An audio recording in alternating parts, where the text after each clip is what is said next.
From University of Maryland University College, this is Thursday Thoughts with Dr. Alan Drimmer. This series features faculty and friends of UMUC highlighting areas of academic expertise.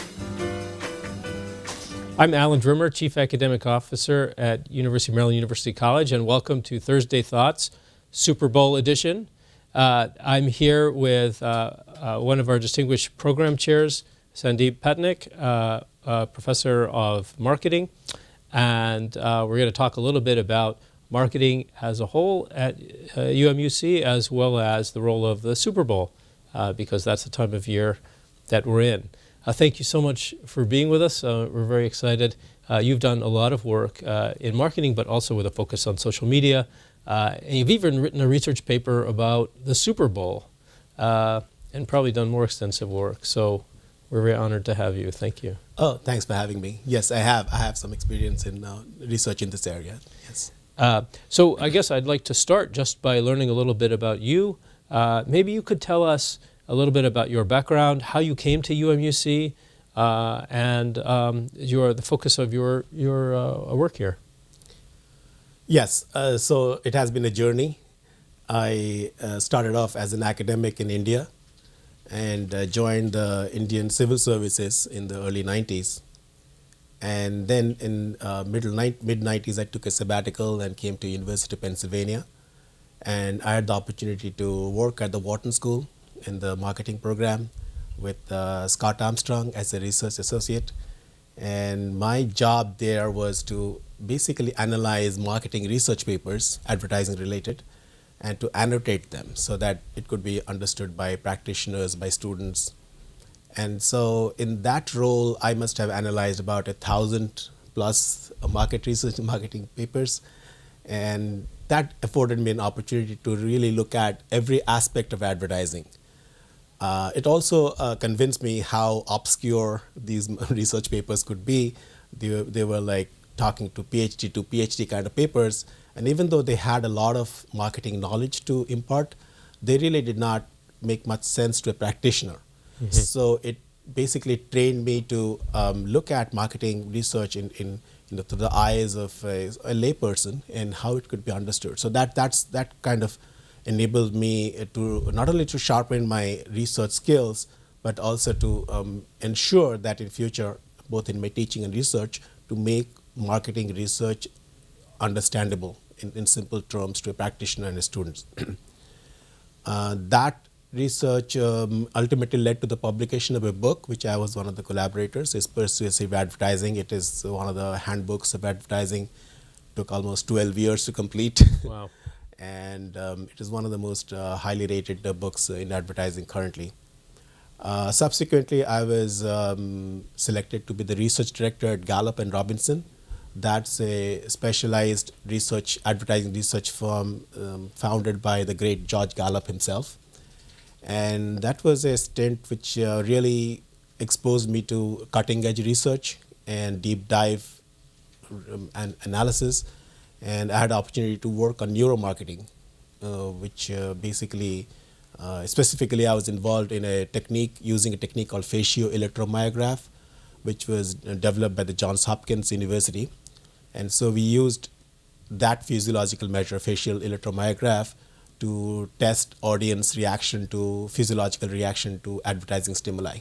So we basically hooked them up with electrodes and try to figure out whether they are happy or sad or neutral.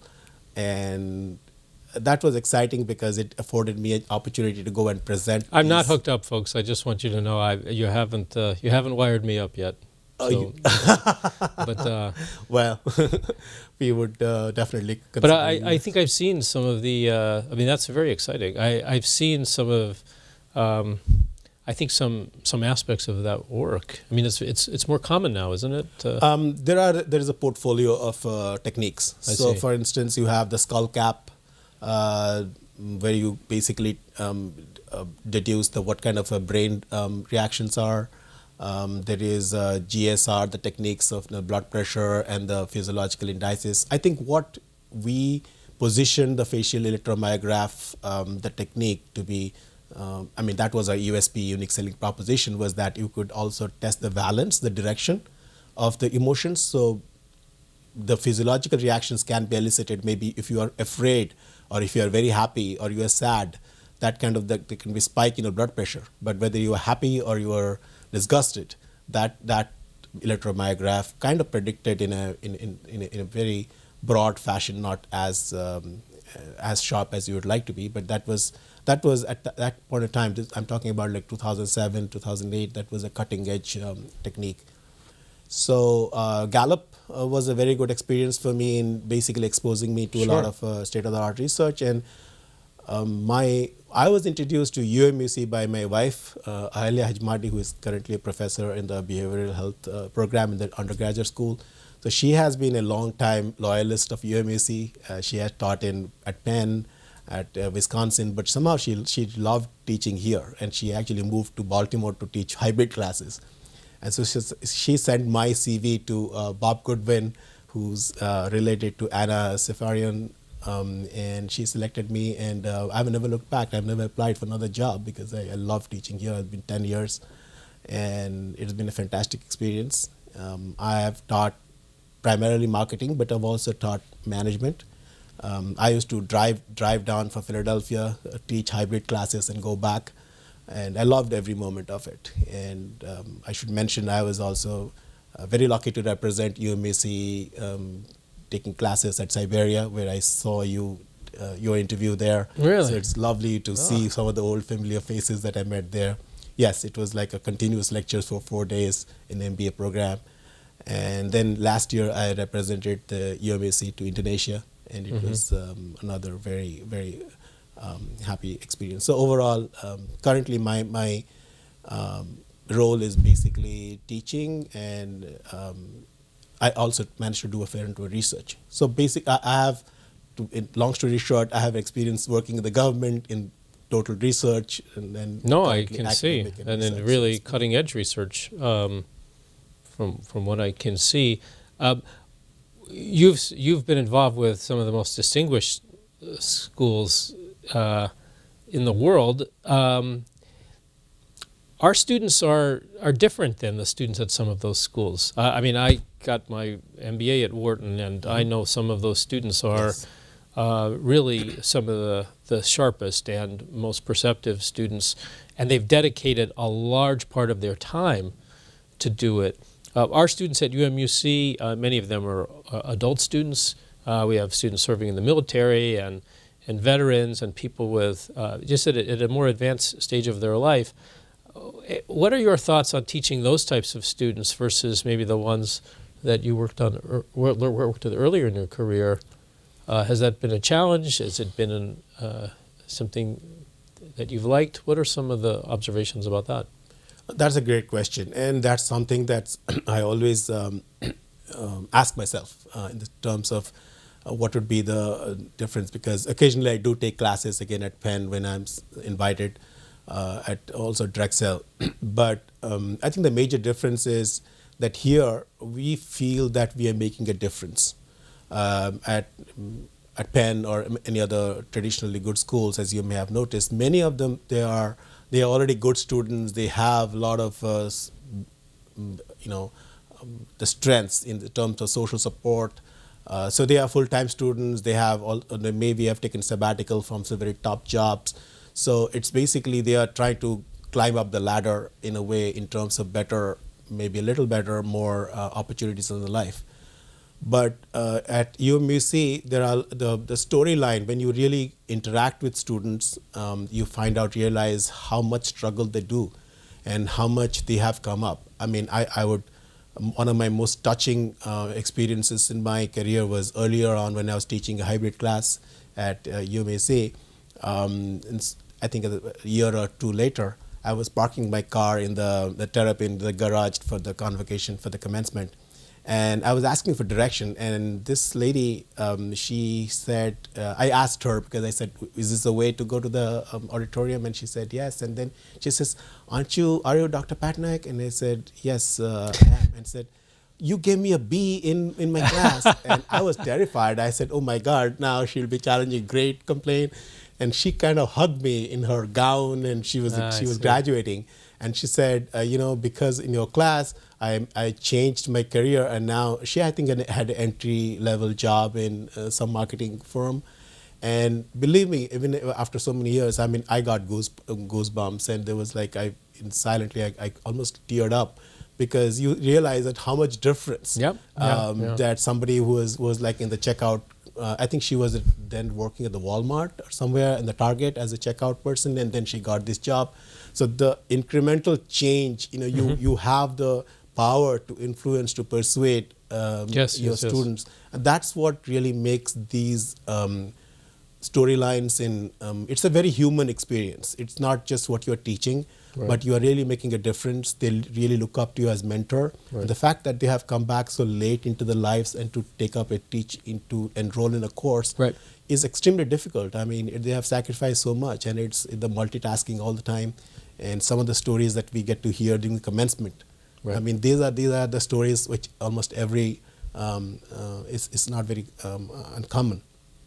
So there is a deep level of satisfaction as a teacher that I'm able to make a difference, because in bigger school you are one of the entity. You are always fighting for a tenure. You're fighting. You have to publish in X number of peer-reviewed journals.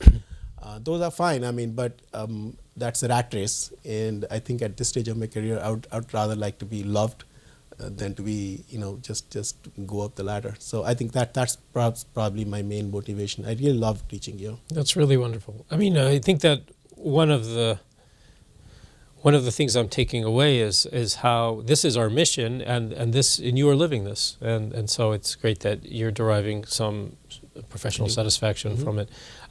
You'd mentioned a book that some work that you had done at Wharton in creating some texts, and one of the things in thinking about what we might talk about today, I went back to my own marketing education, and when I was in business school, we all read Kotler.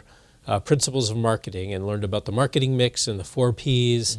And I haven't heard much about the 4 Ps and the marketing mix recently, and I just wondered, is that something people still talk about, or are there 8 Ps now, or are there 3 Ps and 7 Ns, or what is the conceptual framework that you try to convey to your students today in a very different landscape of marketing? Well, the 4 Ps have continued to exist. The 4 Ps of product, price, place, and promotion.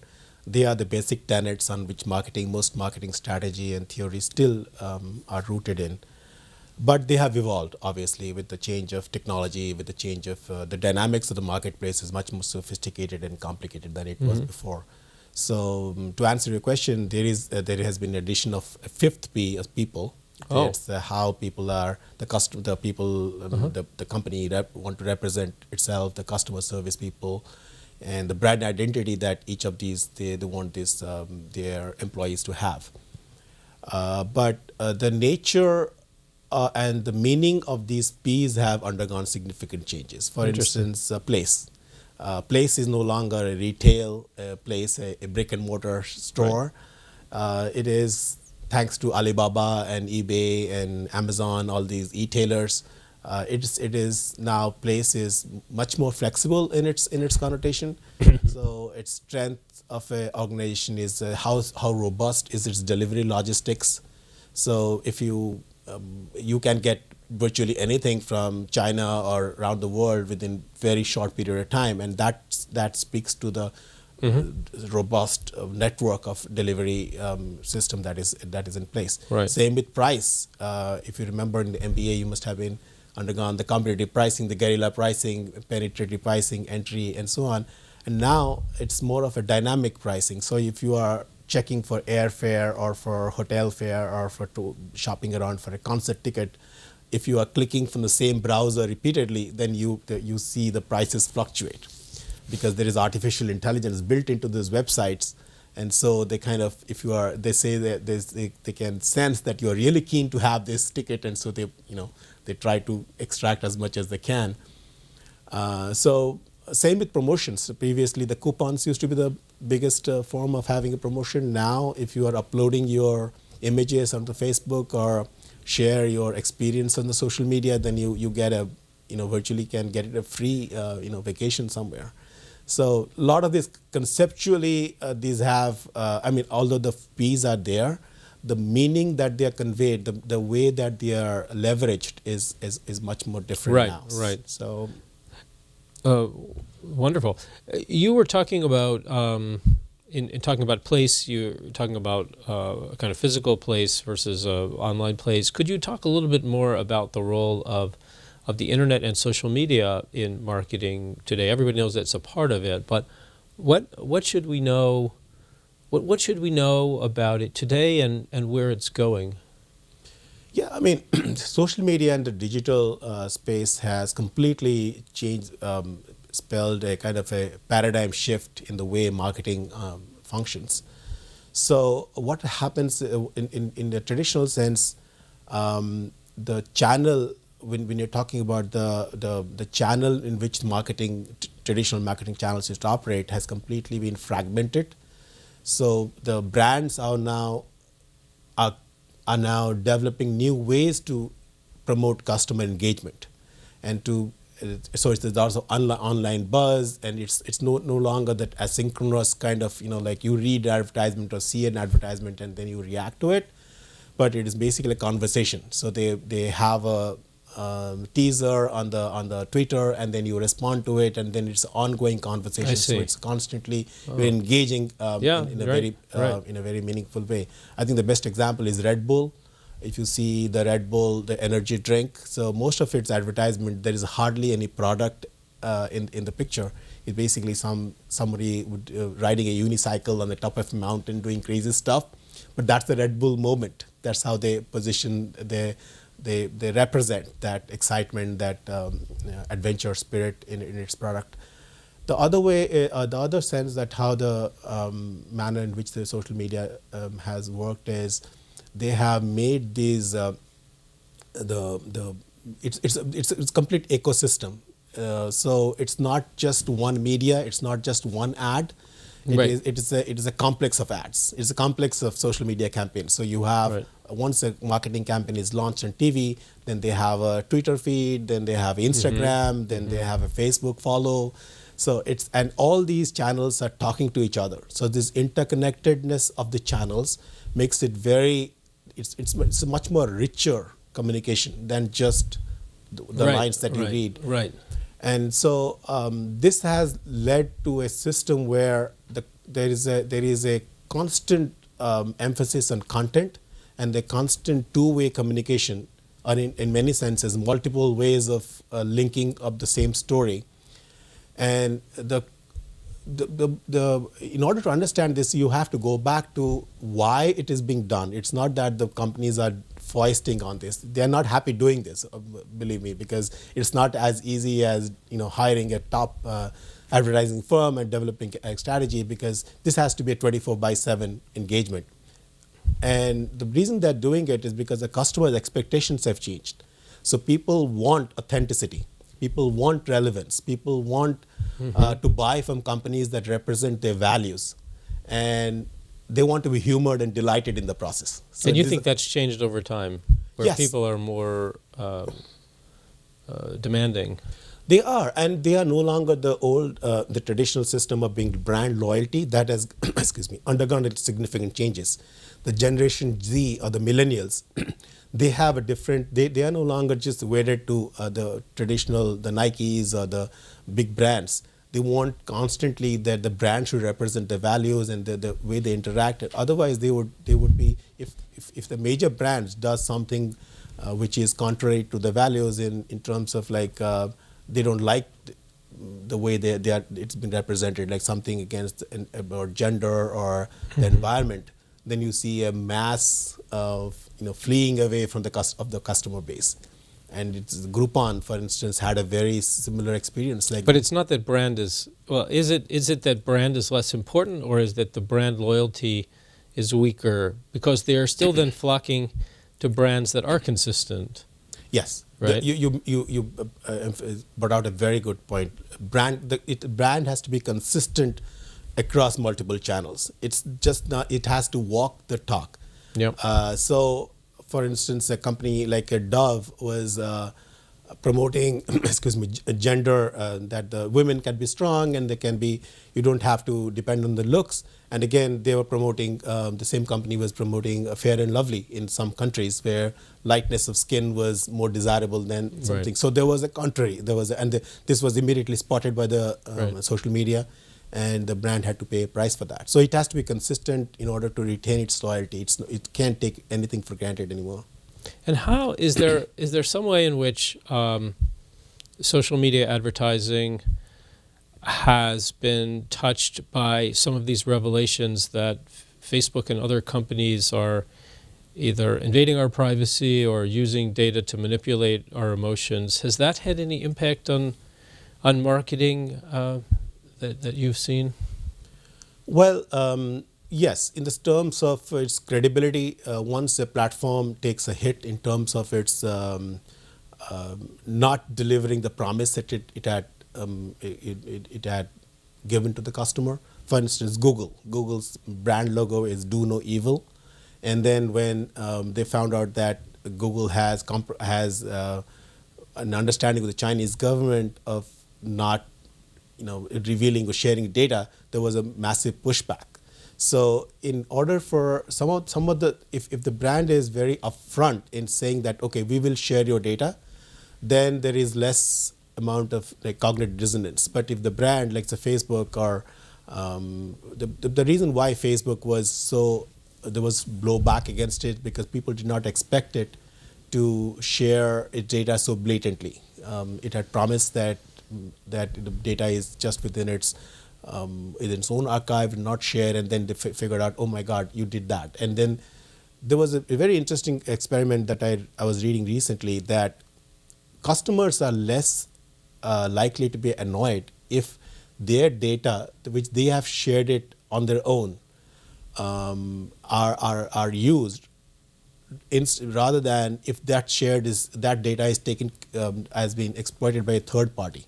So they don't like to be talked behind the back. Like if they say that, okay, I share my data with Facebook and Facebook can send me any amount of because you like this and you may like this book or this music, but if the third party intervenes and then say that, okay, because we got this data and because you shared this interest with Facebook, then we get very annoyed. So Facebook tried to, there was this small blue triangle on one of some of the advertisements saying that where you got the data. And people, when they clicked it and they found out that, okay, this third-party vendor actually got the data from Facebook, it caused a lot of annoyance. I mean, that's the data they shared with Facebook, but not with the third party. That's fascinating. It's the concern about the privacy. Is actually very generational again, and again depends on the different kind of demographics. So. Yes, that's I really didn't know that. You're saying it's less about the issue is less about the activity than about the transparency of the activity, and so as long as that's interesting. Mm-hmm. We because I believe in truth in advertising, and we said we were going to talk about the Super Bowl. I think we should, but I'm very glad that we have a chance for you to talk a little bit about marketing and the direction that marketing is going, mm-hmm. and then let's talk about the Super Bowl a little bit in the context of marketing today. So you've been looking at sports advertising and marketing for a long time. How do you think today's advertising that we're going to be seeing in the next on Sunday, mm-hmm. How is that different from marketing that we would have seen in the Super Bowl a few years ago?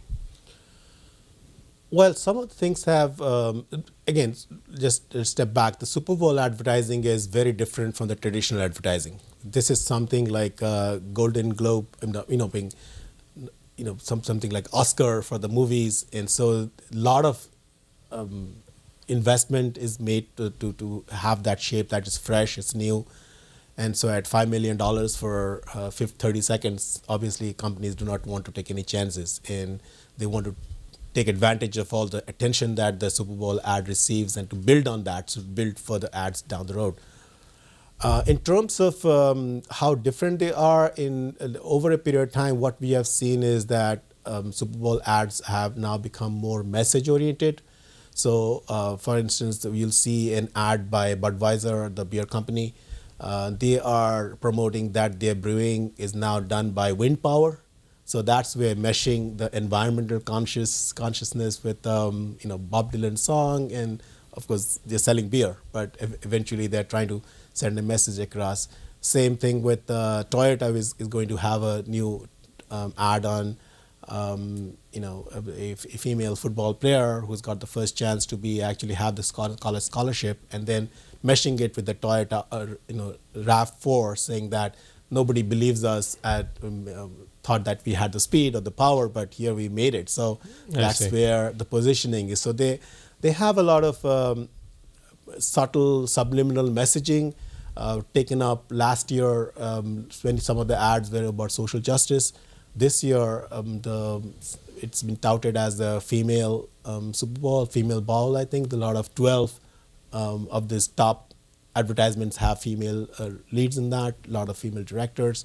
So women power is definitely on the one of the central message of this Super Bowl. So this social consciousness, and it's not just an ad to sell things, but to build up a brand identity of having a bigger picture, the more social consciousness, which has more social responsibility. Those are the things which has really come to fore. It's interesting what you're saying. So you're really saying that the advertising that we'll see on Sunday is very different than the advertising that we might see from these same companies during the year. Yes, because it kind of it sets a trend. It's almost like a fall fashion show. So nobody wears those costumes when you see those on the catwalk. Right. But they kind of say that, okay, this is the designer who has really a creativity and the out of box thinking, and then they cash in on that, and then the series of ads which flows from that, it becomes a conversation. What they're trying to do is create an online buzz around the advertisement. So it's not so much as the sale of product, which is important, but this the post game talk. So in our research, we found that the peak it has a long neck, but has a short tail. That is, it has a very compressed timing that a lot of people talk about within a week, but that generates so much a buzz that they look forward to the ads which flow from that. So back in the day, the ad that I can remember that I think illustrates the point you're talking about was the Apple 1984 ad. Would that be an example of what you're talking about? Yes, that was a trendsetter ad. In fact, I mean that was the ad which really defined. It has been rated as one of maybe the best Super Bowl ad ever. It just screened once and it was never screened again. And is that true? Yes, I mean that's what I've incredible. I didn't know that. Yes, and then they actually reserved 90 seconds for that for $3.5 million, but they did not sell the other. They have to give it up. So there was a lot of stories behind it. Apparently, Steve Jobs didn't like it, but they managed to go. I think somebody paid out of his money, the creative director. But that was that was a defining moment because they just didn't show much of the product. It's just the George Orwell's 1984. Nobody really knows what the screen represented. Maybe IBM, maybe Authority, and there's so much of narrative. That ad left a lot of things unsaid, and that's why it became so. We're still talking about it. So right. So you wouldn't expect, for example, in a Super Bowl ad, you wouldn't expect to see kind of a call to action to buy something. It's going to be more about building a brand, positioning the brand, linking to these broader social themes. Yes, and that's one the ding against the Super Bowls. A lot of times the ad gets remembered, but the product gets forgotten. Right. So but it's not really driving. I guess my point is, it's not really driving purchase behavior, is it? Well, it does. I mean, if you go back to the same Super Bowl ad, the Apple one, they actually ended up selling almost $4 million of Macintoshes after the ad. So somebody obviously that ad, even if it did not show the computer, it still managed to sell. So there's a nexus. First of all, what we as researchers believe is the online buzz leads to more attention on the television ads. If you have more attention, then it creates more conversation. Yes. Conversation leads to liking, and liking leads to purchase intention.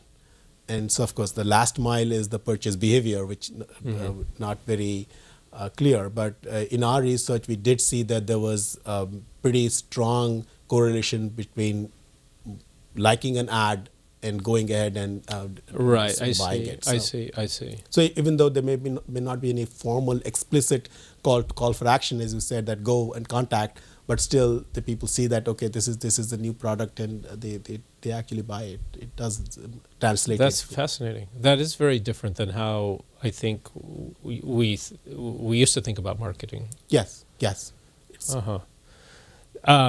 So sometimes you see that companies will decide to like blow their whole marketing budget on an ad. Sometimes that happens. I usually see it in one or two ads at the Super Bowl. Is that a good idea? To make a statement, to get out there, to show people who they are. Somebody was mentioning that was kind of GoDaddy's strategy at one point. I'm not sure if that's true, but that they spent a huge amount of money, even as a small company. They spent a very large proportion of their marketing budget on like one ad. Part of that is that Super Bowl gets them an audience that they would never have otherwise. Yeah. I mean, even otherwise, the TV viewership is sliding down, but the Super Bowl viewership is actually going up. So we have almost like 110 million people watching that. And so it's a very compressed period of time. In 100 ads will be featured in less than 50 minutes. So you have this captive audience, and some people actually seek out these advertisements on Super Bowl. So there's a Super Bowl it's a trifecta. It's a game itself, the halftime show, and then advertisements. So the data shows that about 70% of people are more likely to pay attention to advertisements during Super Bowl than they would do in the normal television viewing. And as much as 23%, almost 1/5 of the people are actually talking about it in the social media. So with that much of attention garnered for your ad, that there is always a temptation is to go for it. I mean, if you rather than being miserly and throughout the year, just do that. But that's the strategy which is ill-advised, in my opinion, because it has to be a multi-modal way of this thing. So you have to have a social media strategy, you have to have a word-of-mouth strategy. So there are a lot of things which should be combined that. But the fact is, some companies do like to, especially if it's a small company but the deep pockets, then they can obviously think of doing that. And some some companies still do that, but it may not be a good idea because there are others. Some companies have also started doing the guerrilla advertising, because the Super Bowl advertising is from the blowing of the whistle from the referee until the end. We call that a Super Bowl advertising.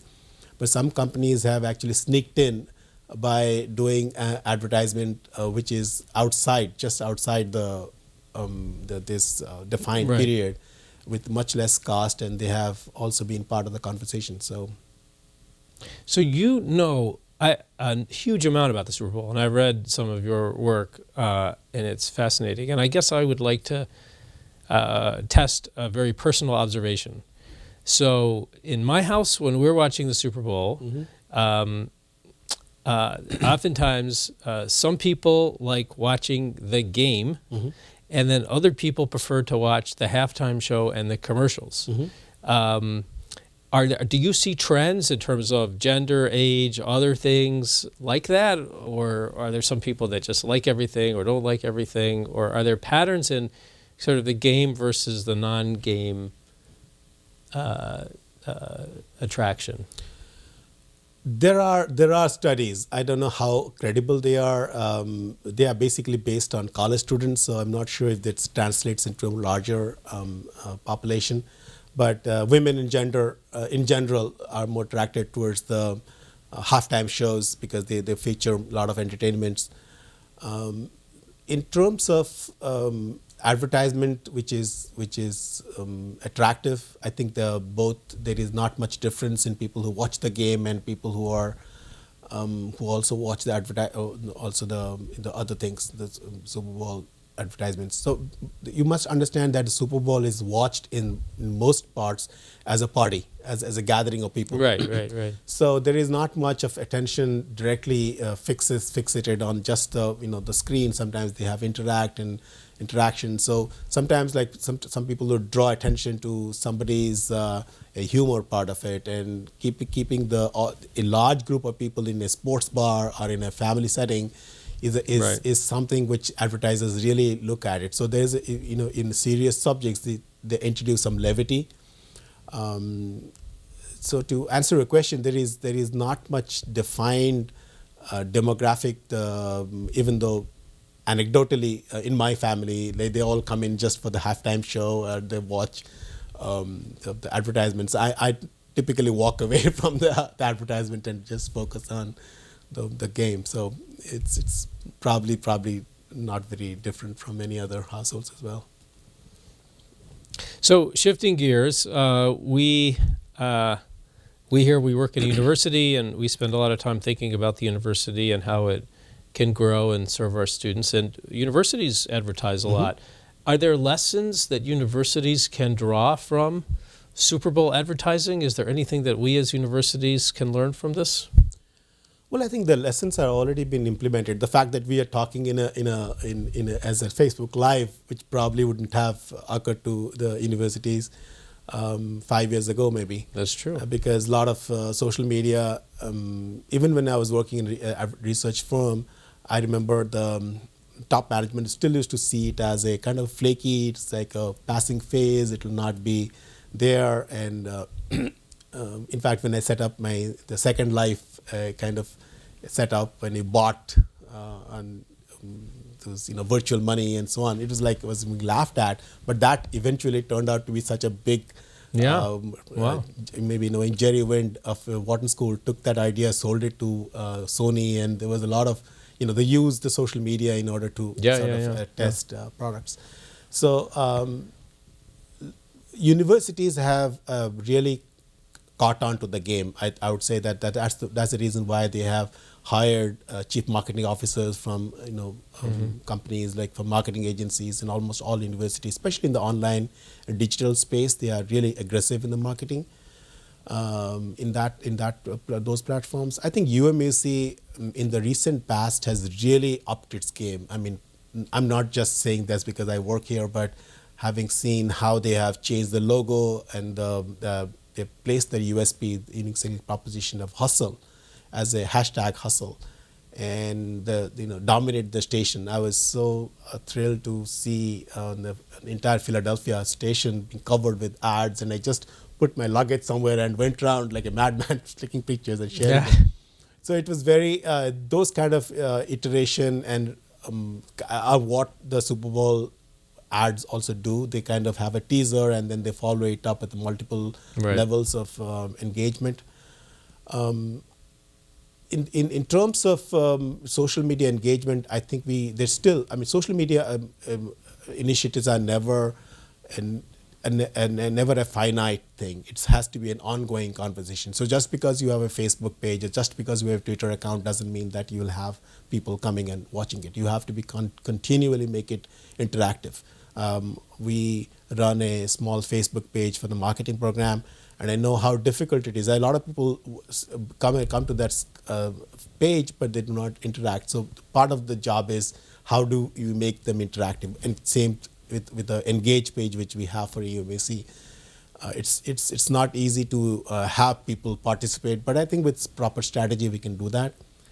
So that's where the creativity aspect comes in, and I think we are getting there.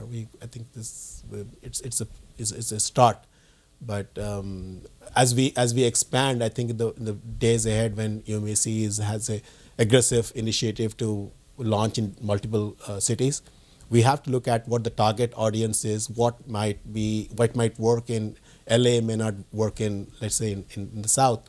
So we have to have a very specific segment-wise decision about what kind of advertising campaigns would work. And that's where the professional marketing expertise really comes into use, I think. So that's my plug for the marketing. I agree. Especially, there's a lot to be learned. So last question, do you have any predictions on the game? I don't want to lose my students on this, but yeah, it's going to be a fascinating game. I think. I mean, the Patriots obviously are such a major, and coming from Philadelphia, we had a Super Bowl run-in with them last time. I hope I'm not disappointing but many Eagles fan, but we are lucky to win that game because Tom Brady was absolutely phenomenal. But I'm really excited to see what a young coach, this NFL team took a chance on a 30-year-old coach in Sean McVay. And so a very young coach, very young quarterback, facing off with really one of the maybe greatest of all times quarterbacks, Tom Brady, greatest of all times coach, Belichick. It will be a generational fight, and we're really looking forward to that. So I wouldn't hazard a guess because okay, I'll let you off the hook. Real last question: Have you ever been to the Super Bowl? Not in real life, no. I went a few years ago to see the Patriots and the Seahawks in Phoenix. It was a thrill. It was a thrill, I have to say. I felt like I was really part of an event that seemed important. It was exciting. Yeah.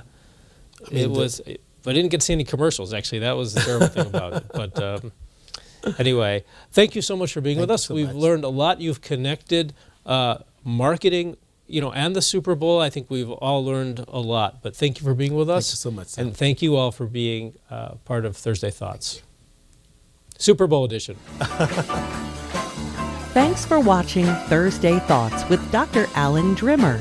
This has been a production of University of Maryland University College.